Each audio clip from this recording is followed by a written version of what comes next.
जहां हम इस वक्त मौजूद है इंदौर के मूसाखेड़ी चौराहे पर और हम आपको आज एक ही सी तस्वीर दिखाने जा रहे हैं जो आप देख सकते हैं कि यहाँ पे एक ठेला है जिस पर सब्जी व्यापार किया जा रहा है। अब आप कहेंगे कि ये क्यों दिखाया जा रहा है? दिखाया इसलिए जा रहा है कि यह सब्जी व्यापार करने वाले एक अशोक नागर जी हैं जिन्होंने अपनी बच्ची को इस तरह के पढ़ाकर लिखाकर उन्होंने इस लायक बना दिया है कि उन्होंने आज एक जज की भूमिका निभा सकें। तो हम आइए बात करते हैं कि किस तरीके की इन्होंने यहाँ व्यापार करते हुए बच्ची को पढ़ाया है।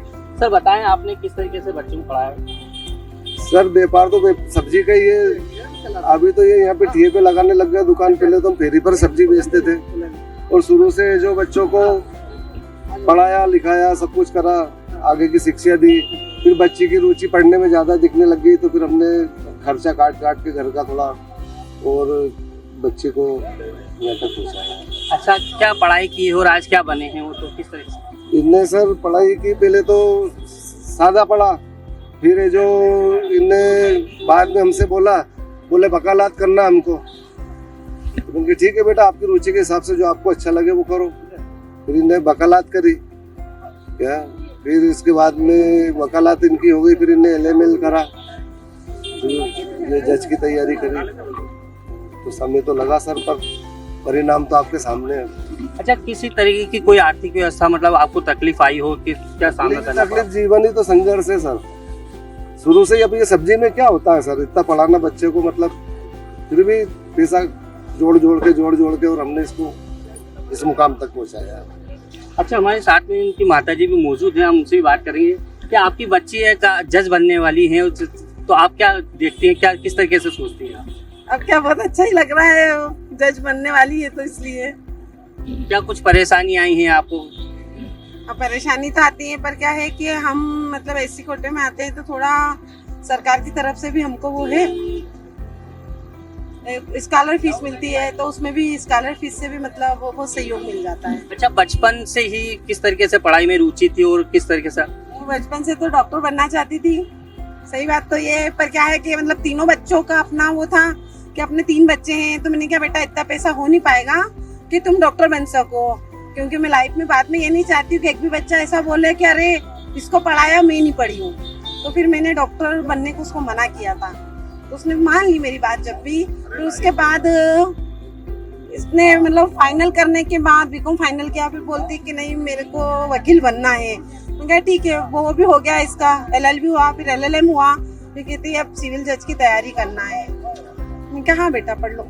अच्छा, कभी किसी तरीके की कोई परेशानी आई हो, कभी सोचा हो कभी नहीं अब नहीं पढ़ाना, भाई आर्थिक स्थिति खराब होने के चलते? नहीं, मेरा हमेशा से यही सपना रहा कि नहीं कभी ऐसा नहीं होगा कि वो नहीं पढ़ेगी।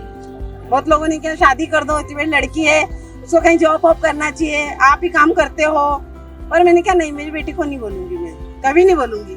तो हमारे साथ तो सिविल जज के एग्जाम पास करने वाले और हमारे साथ अंकिता भी मौजूद है, तो हम इनसे बात करेंगे कि किस तरीके की आपका पूरा वो रहा, बताइए। सफ़र तो थोड़ा कठिन था, उसमें मुझे लग रहा था, टाइम भी लगा, पर फिर भी लगातार प्रयास करने के बाद मैं यहाँ तक आज पहुँची गई हूँ। किस तरीके की जर्नी रही आपकी अभी तक पढ़ाई बचपन से लेकर अभी तक? बचपन से जैसे आपने सुना कि मैं डॉक्टर बनना चाहती थी, पर नहीं हो पाया, फैमिली की कंडीशन इतनी नहीं थी। तो फिर मैंने आगे पढ़ाई करा, फिर बीकॉम करा। बीकॉम के बाद मैंने देखा कि यार उनको ये करना चाहिए, इसको फील्ड में जाना चाहिए, तो फिर मैंने उसकी तैयारी करी थी। तो LLB करा, LLB कंप्लीट करने के बाद मैंने एग्ज़ाम की तैयारी करी और उसी के साथ फिर मैंने LLM भी करना स्टार्ट कर दिया, तो कंटिन्यू पढ़ा, तो फिर आज यहाँ हो गई। अच्छा, कभी कोई परेशानी आई हो आपको मतलब पढ़ाई करने में?